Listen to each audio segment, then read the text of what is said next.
السلام عليكم. في هذه الحلقة سنتعرف على الهجرة النبوية والتي هاجر فيها الرسول صلى الله عليه وسلم رفقة أبو بكر إلى المدينة. فما هي أسباب الهجرة؟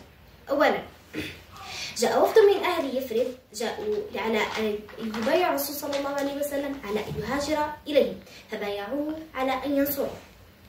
في تلك الليلة نزل جبريل بأمر من الله تعالى إلى الرسول صلى الله عليه وسلم وأمره ألا يبيت تلك الليلة هناك، فأمر الرسول صلى الله عليه وسلم علي بن أبي طالب بالنوم في فراشه بعد أن أكله برد ودائع الناس.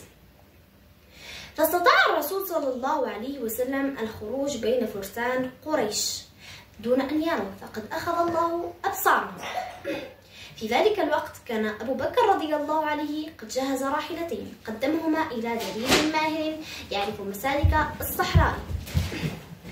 في ذلك الوقت أخذت قريش تبحث عن الرسول صلى الله عليه وسلم وصاحبيه في كل اتجاه، وكانوا قد جهزوا جائزة 100 ناقة لمن يعثر عليهما.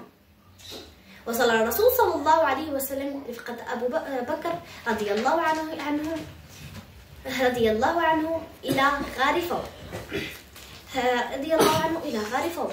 ثم خاف أبو بكر الصديق لأن جنود قريش كانت فوقهم، فقال أبو بكر للرسول صلى الله عليه وسلم فقال الرسول صلى الله عليه وسلم لأبو بكر بعد أن خاف، قال له: يا أبا بكر، ما ظنك باثنين الله ثالثهما.